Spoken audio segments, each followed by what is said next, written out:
Several weeks ago, we tested a theory on this show where we threw a bunch of random nonsense together, called it an episode, and waited to see how you'd respond. And boy, did you. It has been our highest downloaded episode to date, and the response was so great, with so many people asking us to do it again, that is exactly what you're getting. But I've got to warn you, you get what you pay for. This is Love Lessons Unhinged. Real life. Real talk. Real relationships. Faith-based tips, tricks, and challenges to improve your marriage and change your life.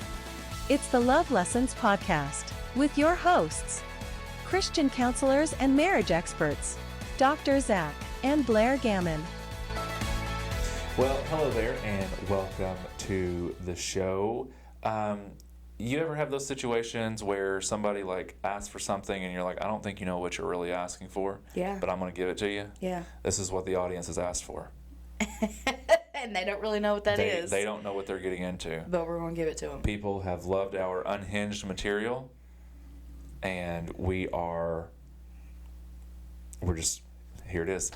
Here's some more unhinged material. It's you're not going to learn anything here. Yeah.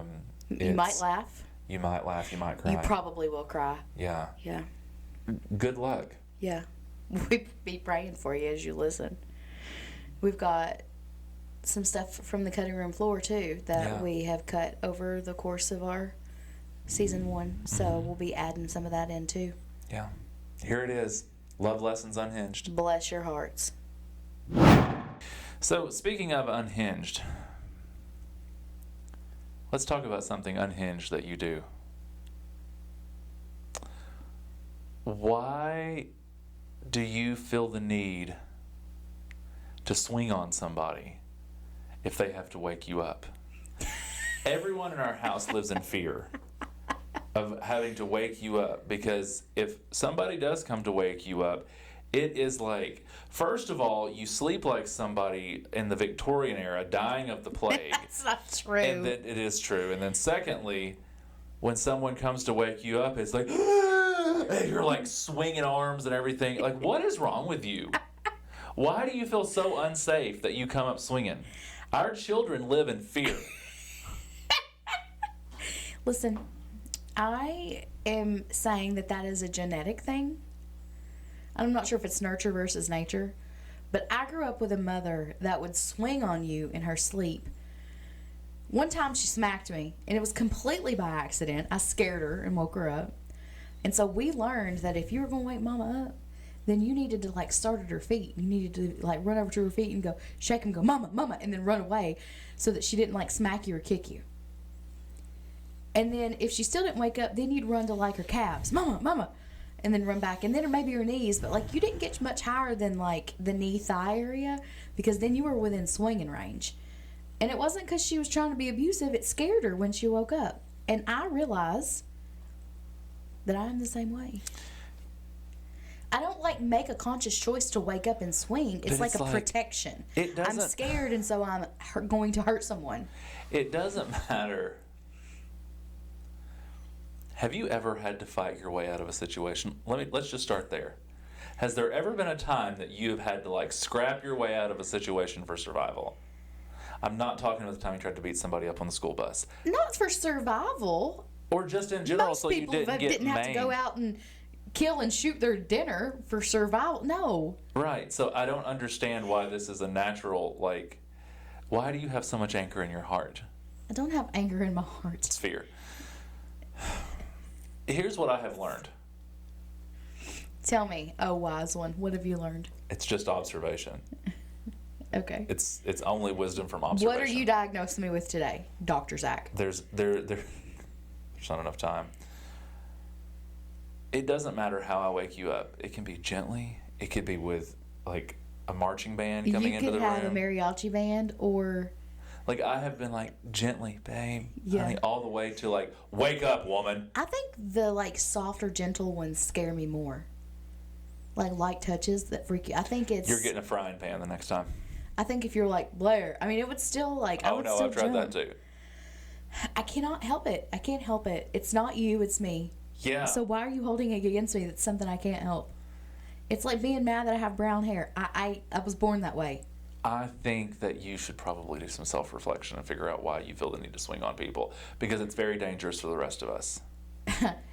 No, the moral of the story here, the lesson here, is not to wake me up and let me sleep. That's what needs to happen. Well, when the house let is me on wake fire, up naturally when the house is on fire, I'll be sure to let you wake up naturally. in heaven. Right. You want to talk about things people do in their sleep? Let's talk about that. You want to tell everybody about the dream I had last night? I had nothing to do with this. Feel free if you want to. So it's funny because there's like funny memes and TikToks that go around talking about, now my wife's mad at me for what I did in her dreams. I cheated on her in her dream. And now she's mad at me. Well, last night in my dream, you and I were not together, but we were still around each other for some reason. And Because I can't get you to go away. You were actually talking to / dating 2 different girls. And I had to like hang around while you dated 2 different girls. And I was heartbroken / wanted to punch you for being a floozy. And so I woke up this morning. I'm not one that wakes up and holds that against you. Right. I've never done that because it's me making you. Like, that's my conscious making you.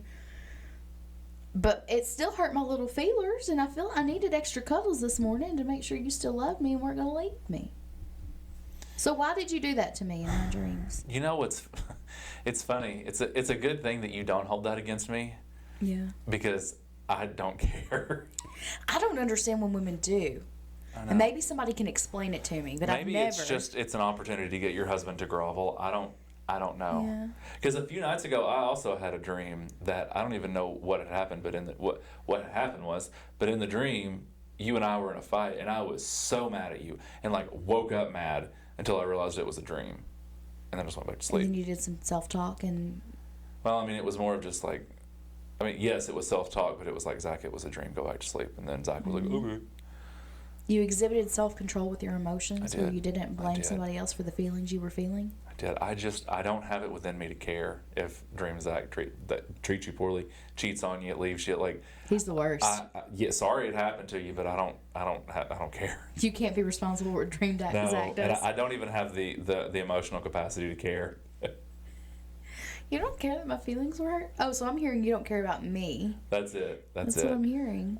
Way to invalidate me there. So I'm sorry that you feel that way. I'm sorry that's the feeling. No, not in a condescending way. That was not it. That was not it. You want to start over?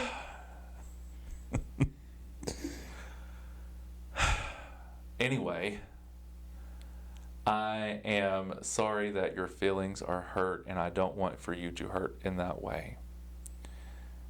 But I can't apologize for what Dream Zakk did, because he's the worst. Let's also look at reality.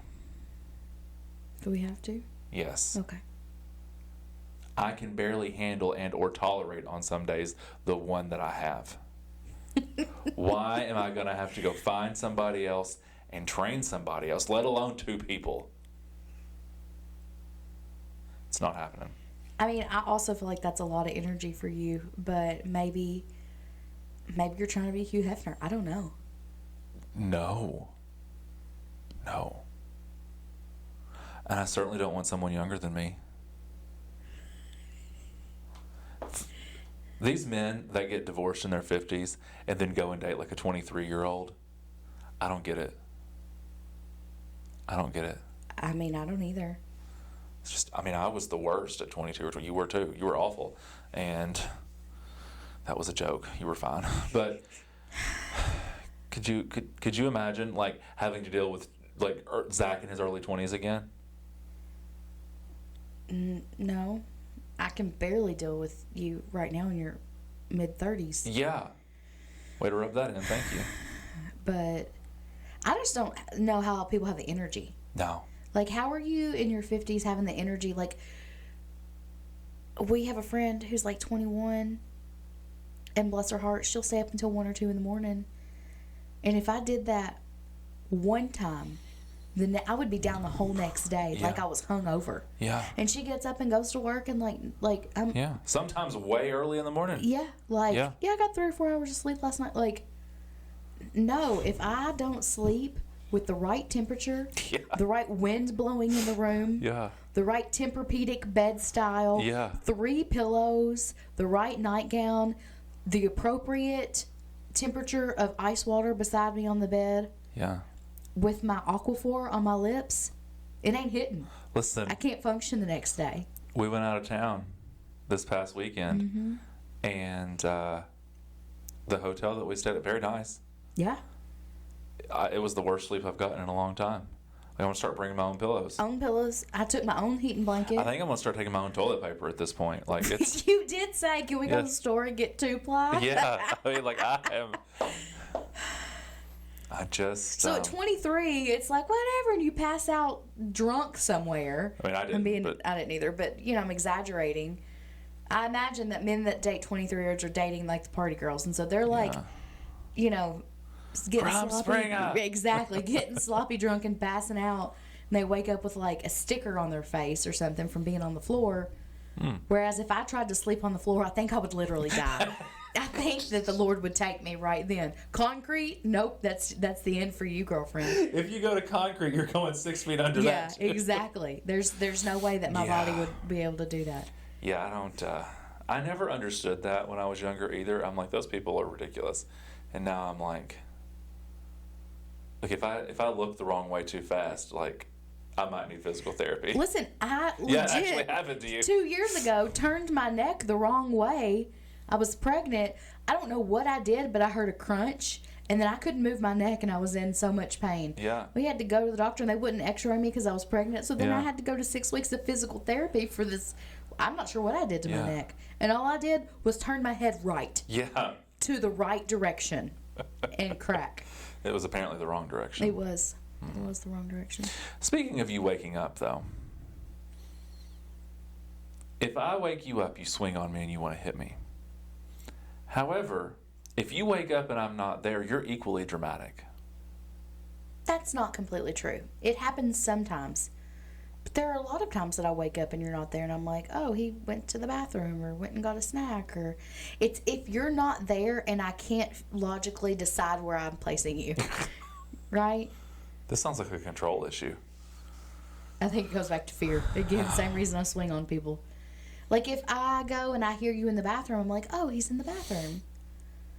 Or if I hear you rustling around in the kitchen, I'm like, oh, he must have gotten hungry for a little snack.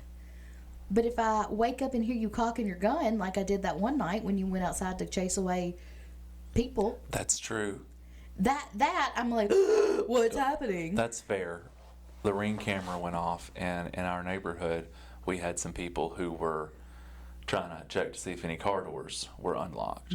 And me being the local vigilante that I am, was going to go out and make a citizen's arrest. But I assume gentlemen who were checking car doors were gone by the time that I got from our bedroom to outside in the front yard. Yeah, when I wake up to that and you cocking your gun. How many times has that happened? One. Exactly. One time. Exactly. It was one time. And it wasn't even that dramatic then. I wasn't actually going to shoot them. I was just going to scare them. But sometimes... Unless I had a reason to shoot them. Unless they were holding your 32 cents in change in their hand from your car. And then it was like, lay down on the concrete, boy. Are you 50? You're going to die. If they had been out there, they would have sat down on the concrete until the police arrived. You'd have been their daddy. Now, sometimes it's like the house is silent, and I don't know where you are, so sometimes I have to go sleep on the couch. Right. Because you get old, and sometimes the bed's not comfortable. Or your spouse snores sometimes. So anyway, so I will go check on you. Or like start stumbling sleepily through the house. Where are you at? Dad, where are you at? And then I'll see you asleep on the couch. And while you may say you needed to change positions because you needed to get comfortable, in my head it's, why did he leave me? What did I do? He doesn't want to sleep beside me anymore. Yeah. Because usually if I go sleep on the couch, I tell you, hey, I'm uncomfortable. I'm going to go lay on the couch. But you're not waking me up to tell me. Sometimes I'll left you a note or I'll send you a text. But you don't do the same thing to me. I've never once woken up to a note from you saying that I went to go sleep on the couch. This is not lie lessons. There was one time I put a note on your bedside table. Where it went, that. I think you're making that up. But let's also recognize that out of the two of us, I am the light sleeper. This is true. Right?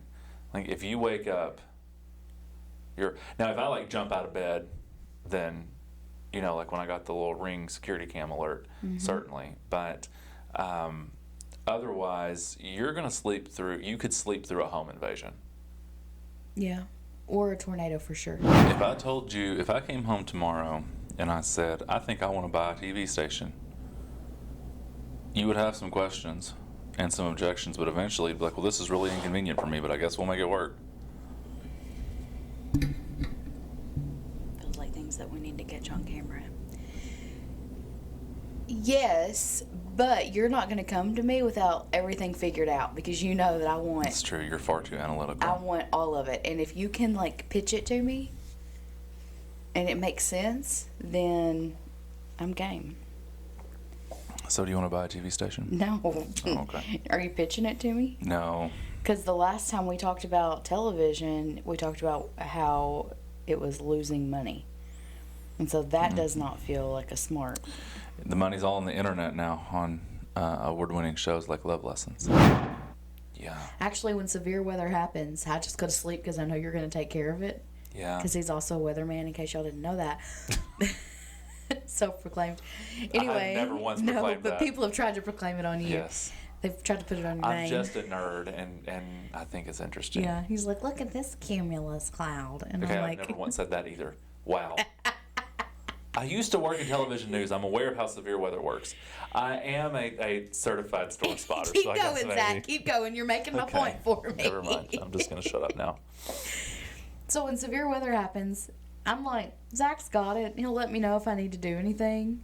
Because if you stay awake for it, then you're paranoid the entire time. No, not anymore. Oh. I used to be, but now if you tell me to freak out, then I'll freak out. But I don't even need to go through the effort of worrying about it until you tell me there's something to worry about. And I don't freak out very often. And you don't, except that one time when you were out storm spotting. Oh, I wasn't freaking out. I was literally being spun around, and it wasn't a tornado on the ground, but there was a funnel overhead where our vehicle was. It was moved like a little bit. Twister, Okay, it wasn't that but dramatic. but just twist Without the not as dramatic. It was just. It was.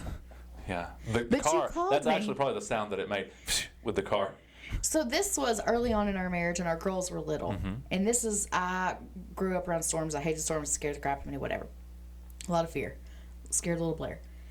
And so this particular night, you went out storm spotting / chasing, but y'all didn't call it that because you weren't allowed to do that, but you were. Right. And you said, I'll call you if you need, if something's coming your way and you need to do anything. And I said, okay.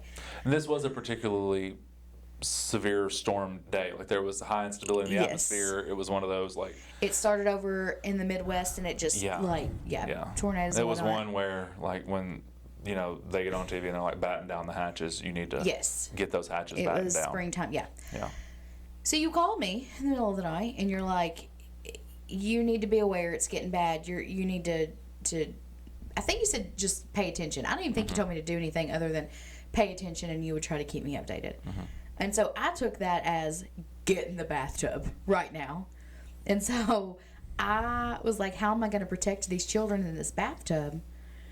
And so I went and got a bunch of blankets, and I put them in the bathtub. And then I went into the garage, and I'm like, what can I use? And so I got Briley's T-ball helmet, and I got her out of the bed and made her put on her T-ball helmet. I found a hard hat because I worked in manufacturing, and so I had a hard hat. And so I got Haven. Haven was like 2, and I made her put on a big old yellow hard hat. And then I took her crib mattress out of the bed, and I put it on top of them in the bathtub. And so they're like half asleep in a T-ball helmet / hard hat with a crib mattress over them.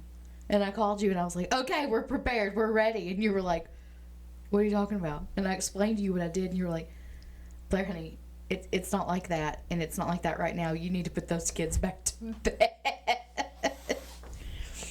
And so from then on out, I just tell you to go to bed, and I'll take care of preparing you if there's a... You also don't leave me in the middle of storms anymore to make my own decisions. That's so true. you stay home. You are not capable of making your own decisions in severe weather. I am not. If you tell me to freak out, I'll freak out. But if I'm the one responsible for figuring out if we have to freak out Then or there not, will be freaking. I'm just going to go ahead and go down into our storm shelter. You're going to pre-freak. I'm going to pre and post freak. I'm going to freak all over the place. Freak will be leaking, if you will. Bless your heart. I have a question. Yeah. It's a question that I ask almost every episode. Why don't you love me? What now, Zakk? I'm going to get that tattooed on my body. I'm going to get you a t-shirt that says that. What now, Zakk? No. Oh, why don't you love me? Mm-hmm. What have I done now to make you feel unloved, bored, and ignored in Kentucky? You don't support my hopes and dreams. I have a great business idea. Great business idea. You always have a great business idea, and I'm always shooting them down. So what is it now? This particular one is the marketing. It does itself. I want to start a handyman business, and I want to call it Zakk of all trades. This has been a dream for years. It's been a thought for years. For probably 10 years now. Yeah. I've been telling you about how I want to start Zakk of all trades. Mm-hmm. And what's my response? Well, there's only one problem. Which is my response. I'm not really that handy. You're not a handy man. I did fix our stove recently. You did. I don't know what was wrong with it, but you rewired some stuff, ordered and rewired and got it. The plug, it had gotten loose and it was a little fried, and I had to fix it. Do you remember what your response was to me when the first time I ever said, "But you're not very handy"? No. You said, "It's okay. I'll hire all Zacks to work there." That's true. So we're still Zakk of all trades. That's exactly right. So just a bunch of other handy Zacks that want to work for Zakk. And I'll just handle the marketing. So you just want to do marketing for this business and make money. You don't actually want to do any of the handyman work. That is a fair assessment. Yes. Do you want to know another one of my favorite things about being married? What's that? How great looking I am? Yeah, and guess what else? How kind I am? No, okay, let me just jump in here before you take over. Oh.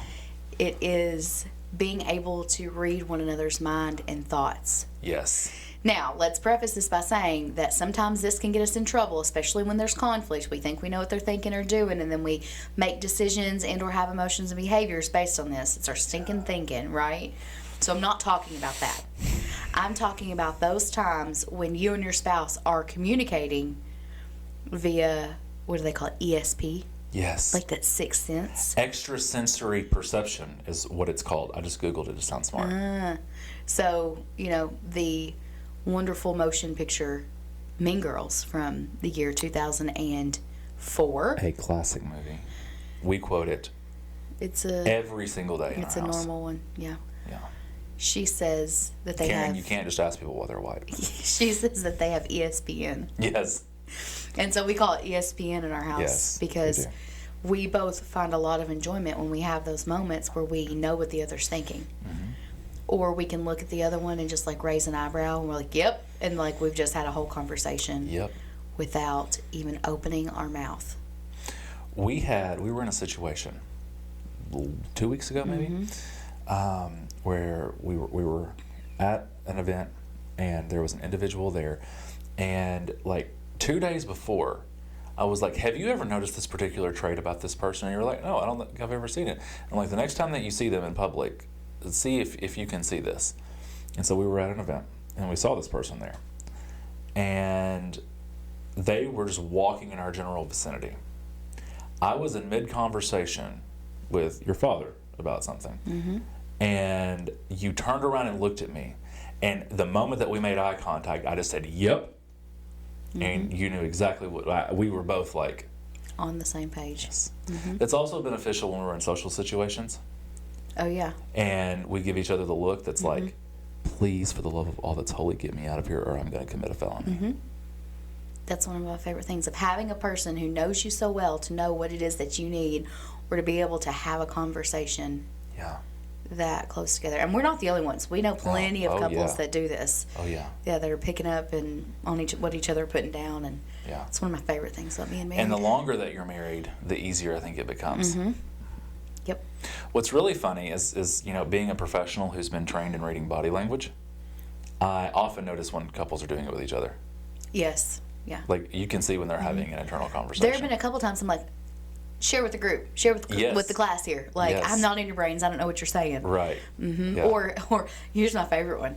Whenever we get to the end of the first session, and so if you've never been to counseling, every counselor does it a little different, Oh, right? this is fun. Every counselor does it a little different, but how I do it and how I think you do it is we get to the end of the first session where we kind of talked about like what it is that you're wanting to accomplish, and I'm like, okay, guys, are like, we want to do this. Is this a good match? Because it really is. Like, we got to make sure it's a good match on all sides. With one person, it's pretty easy. Like, in your own brain, I can make this decision or not. But with two people, they usually immediately turn and look at each Yes. other. Nothing is usually said, or if it is, it's like mumbles, or it's like no one knows what they're saying except their having a spouse, but whole they're having a whole conversation. conversation. And like, you can see that they are like communicating via their version of ESPN. And then they turn and they're like, yeah, or, oh, we'll let you know, or one or the other. And you're like, okay, they've already made the decision. And they did so non-verbally, Yeah. usually.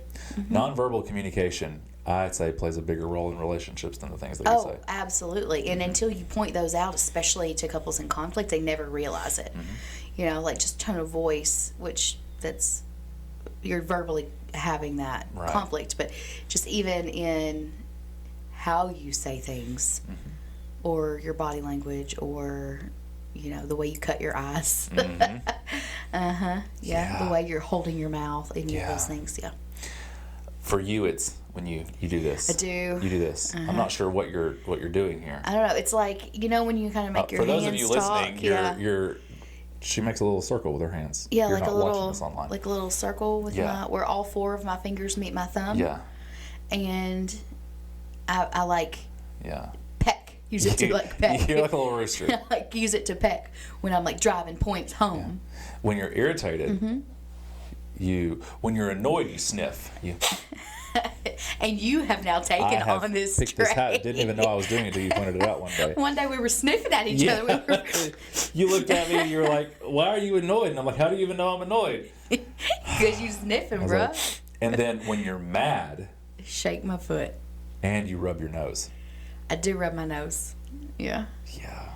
Or I'll get that foot going. You get a little smile on your face. And that's a little scary, to be honest, Yeah. because when someone's mad, you expect them to have angry face, but you just get this like maniacal looking smile, and it's like, oh crap, I've crossed the line. Either he thinks this is really funny or we go into jail. Yeah, one or the other. Yeah, one or the other's happening.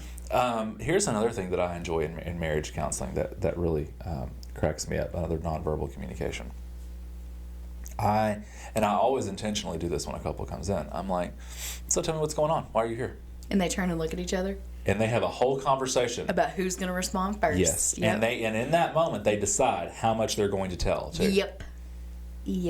And so I'll let it go. I'll let the person and it's a toss-up. Sometimes it's the husband and sometimes it's the wife.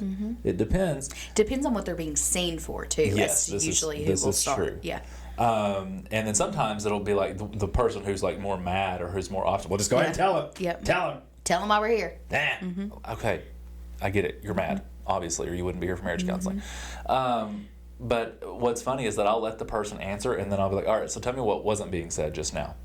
Tell me about the that's conversation good. that you just had with each other without saying anything before you started talking. Oh, I've never had to do that. And Maybe I I'll always try that. ask the person who didn't answer the question. Like, I'm like, What do you okay, think? yeah, what do you think? Because this is what she said, but I want to know what the conversation you guys just had. And they're like, how can you read our minds?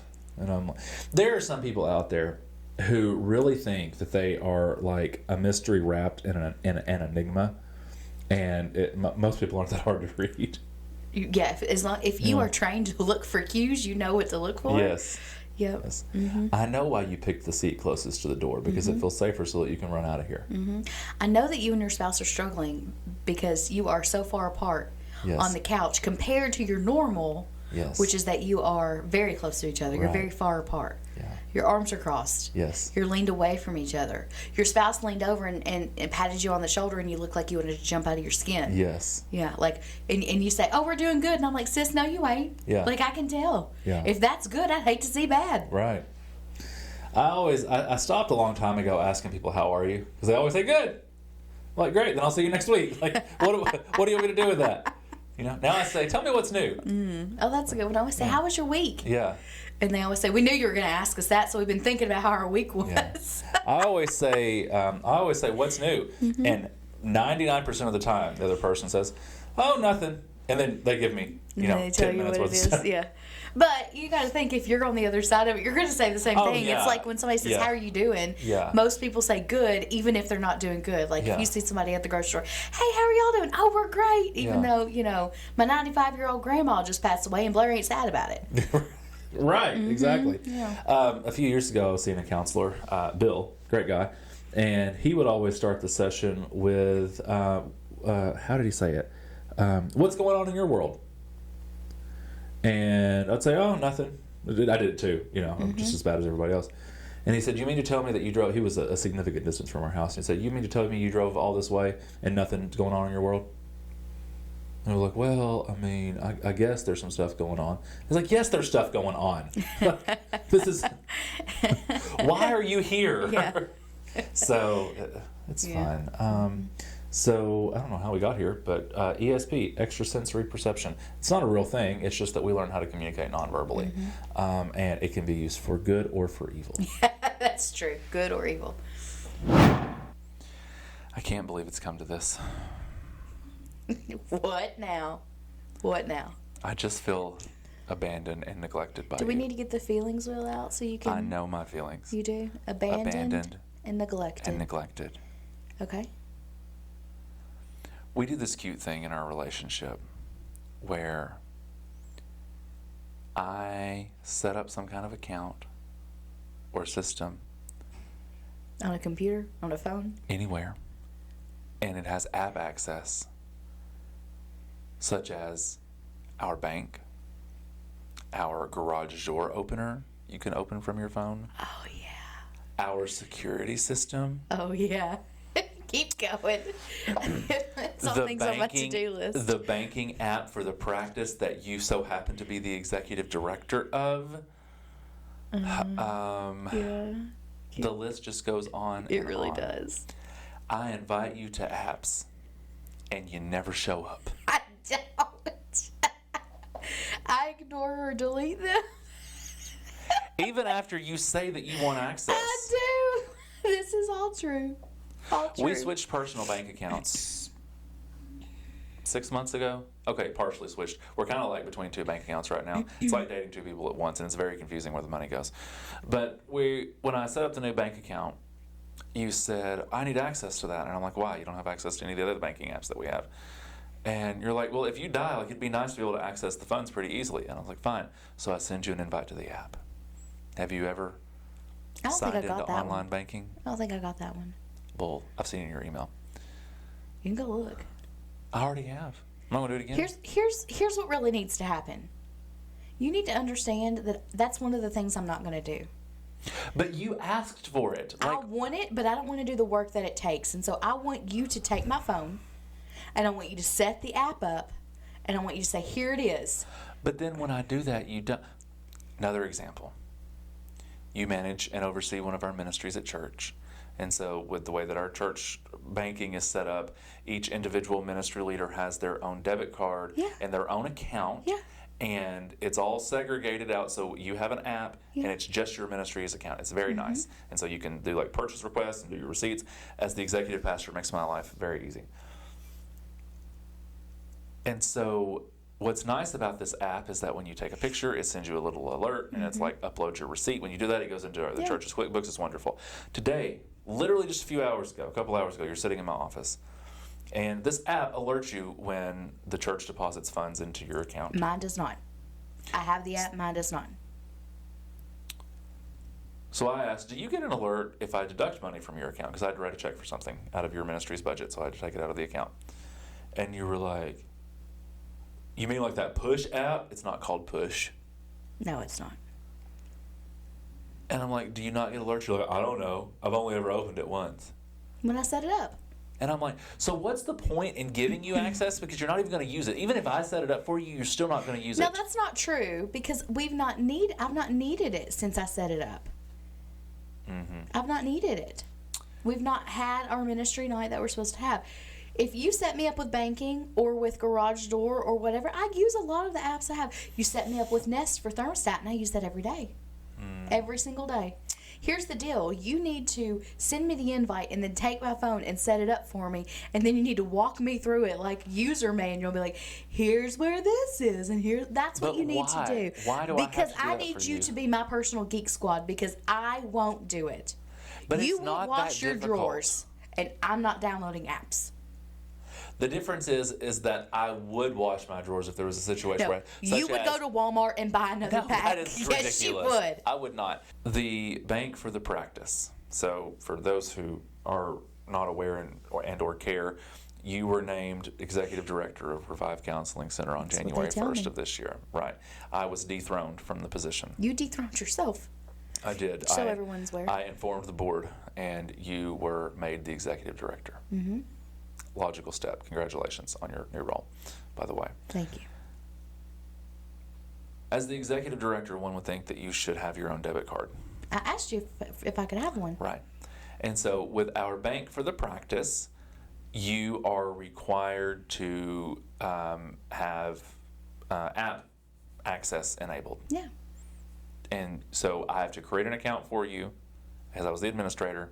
It sends you an email invite, and you have to set up your account. This never happened. You want to know why? You tried, and my license was out. Oh, this was before that. This was months ago. This was, No. yes, it No. was. Listen, I'm not done. No. I'm not done. No. I send you the invite. It sits in your, well, I don't know, I think you just eventually deleted it. It sat in your inbox for a while. You told me you were going to take care of it. That No, did I happen didn't. months ago. Yeah, you said, I'll just take care of it. No. Yes, you did. Finally, I did have to take care of it because when you became ED, you're like, what's a girl got to do around here to get a debit card? And I'm like, sign up for the flipping app. And so the second time around, I'm like, I'll just do this myself. So I had to create a fake email address and lie to the bank and pretend to be you. I had to commit identity fraud. And you're telling everyone about it? Nobody's listening at this point anyway. And then I had to set it up. The problem is I had to submit a picture of your driver's license that had been expired for 4 months, because not only can you not show up when I ask you to join an app, but you can't show up at the DMV to renew your driver's license. It's fixed now. I renewed it. Finally. It's all fun. Let's talk about that while we're here. Talk about what? Your driver's license. What is wrong with my drive? What now? Give me a laundry list of things I need to go wash, because I'm the only one that knows how to use the washing machine. What's wrong with your driver's license? It looks like a mugshot. It sure does. It looks like a mugshot. It sure does. Okay, so back in 2021, new cool thing for us living here in the bluegrass state, you don't have to go back and get your picture taken every 3 or 4 years or whatever it is when your driver's license renews. You can even renew by mail. Like we're a big dang deal. So in 2021, they were doing like everybody's driver's license in Kentucky was changing, and everybody was doing their whole real ID thing and all that stuff. And so they have these regional centers now where you go and get your driver's license, whatever. Anyway, point is, it was time for us to renew. We had a free afternoon where we could go do it. So we had moved, so we needed to change our address. Yeah, that was what prompted it, wasn't Yes. it? So we go to the driver's license center. And this is all new, because we used to go downtown to the courthouse, right? So now we're going to the driver's license center. It's a special new type of picture because it's the real ID. It's kind of like your passport. So you can't smile. Yes. It's black and white. And so I just had an expressionless face. Blaire, however, will of course show a picture of it on YouTube. Blaire looks like she has been arrested for a quadruple homicide and has no remorse. They said you can't smile, or you can't show your teeth when you smile, is what they said. Yes. So I took that as don't smile. And then you glared. And then I just look like I could fight a bear. I mean, that's really what it comes down to, is I look dangerous. It has it's like the gift that keeps on giving. Like, we were in tears over it when we saw it the first time. Yeah. So please enjoy Blaire's mugshot. You got, if you're listening to the podcast, you got to go on YouTube to look at it. So there's something that makes my tummy feel weird Okay. that you've told me is not a thing, but I feel like I'm breaking the law. Okay. So, you know, there's that thing called the dark web, Yeah. where bad things happen. Yeah. Where people sell, like, body parts and human trafficking and Yeah. drugs and who knows what else is done on the dark web. I don't even know. It's dark there. I don't go there. I wouldn't even know how to find it. I don't think. But then there's this part of me that thinks that one day I'm accidentally going to stumble across it and then I'm going to get in trouble for being there, because you're not even allowed to be on it in my head. Like, it's such a no-no that you can't even, like, no. It's kind of like where some people are like, yeah, I could go to a bar, but the no-no is not drinking. To me, it's like, you can't even go to the bar. That's a no-no. It's like walking down a dark alley. It's not illegal to walk down a dark alley in a major metropolitan city in a bad part of town. It's probably just not wise.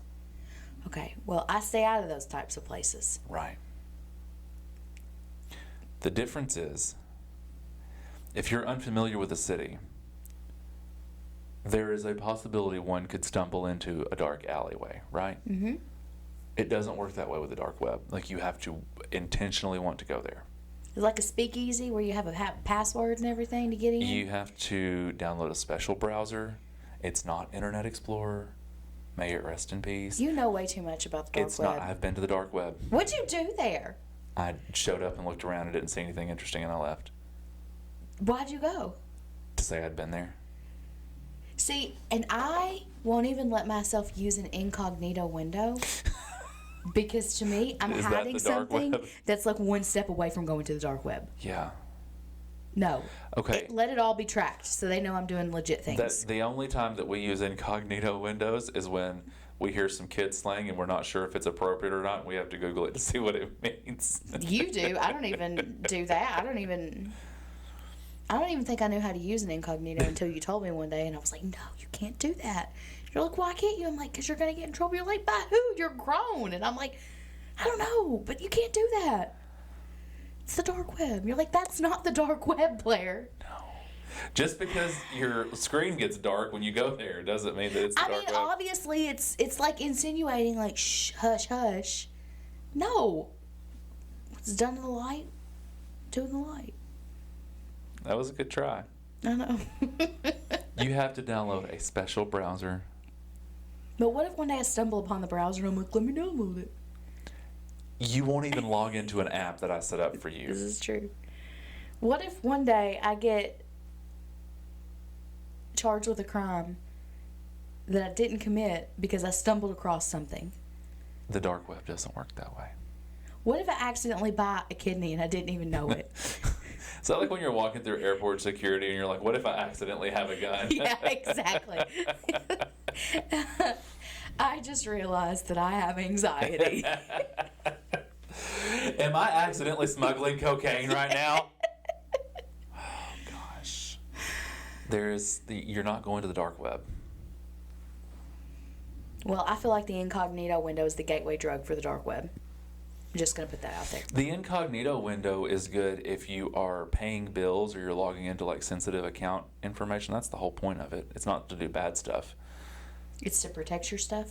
Yeah, because the browser doesn't keep any record of like the websites that you visited or like any cookies or anything like that. And so if My you cookies are just fine though. Do you think they call them biscuits in the UK? I don't know. Anyway. Should I accept all of these biscuits? I'm afraid that one day all the cookies that I've accepted without understanding what they are going to show up at my doorstep. You're going to have to eat them all in Yeah, one sitting and you're going to get so sick.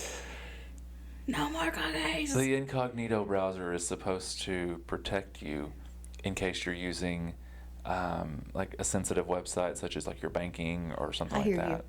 to protect you. Never done that. Nothing is protected. Because you don't know how to log into the apps, honey. I have to take care of it for you. I think maybe I just shouldn't use the internet anymore. I think we can all agree on that. Oh no. I'm like an old person that just watches cat videos over and over again. You really are like a grandma when it comes to your and then iPhone. Posts on somebody's Facebook, like I love searching you, for Darla. something. I love you, Darla. I have high blood pressure. Yeah. Or on my Facebook, I'll post somebody's name because I was trying to search them by accident. Yeah. Or I'll say, what time does Long John Silver's open in Facebook instead of Googling it? That annoys me. Don't do that. Things that get on Zack's nerve. No, there's only one left. There's only one nerve left. If it's easily Googleable and you ask the stupid question on Facebook, I know you're looking for attention.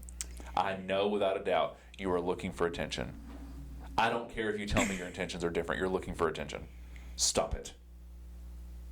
What time does the Walmart open? Google can tell you. Yeah, it's not like we have phone books where you have to call them to figure out their hours anymore. But here's the thing. This goes a lot deeper than that for you. You also hate when somebody asks you questions that they could find out on their own. Absolutely. I need people to be more resourceful. And that's what it comes down to. You really struggle when people are not resourceful and can't figure things out, like easily figure outable things for themselves. Yeah. For their, like, how many people have texted Pastor Zakk and said, "Hey, when's Easter this year?" Yeah. When it would have been much quicker for them to Google. I literally got that question in a text message 3 times one day last week. And then what about the week before? You have told me for weeks now, people keep texting you saying, "What day is Easter?" Yeah. Like they can't look it up on a calendar themselves. My favorite is when somebody who's gone to church here for a long time will text me and ask me what time church starts. Don't do it. Well, it's time to go. But before we do, let me warn you.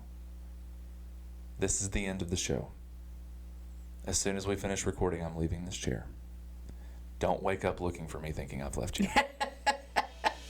Don't wake up swinging, worried that you've abandoned me. I have not abandoned you. We just gotta go. It's time. It is time to be done with the Hot Mess Express for today. For today. Thank you guys for the 3 of you who stuck around. It has been an experience. It has been a situation. It was not a pleasure, though. It was not a pleasure. No. It just was. It was. We'll see you next week. Bye. Thanks so much for tuning in to this episode of the Love Lessons Podcast. If you're enjoying the show, please feel free to rate, subscribe, and leave a review wherever you listen to your podcast. That helps others find the show, and we greatly appreciate it. Once again, thanks for tuning in, and we'll catch you in the next episode.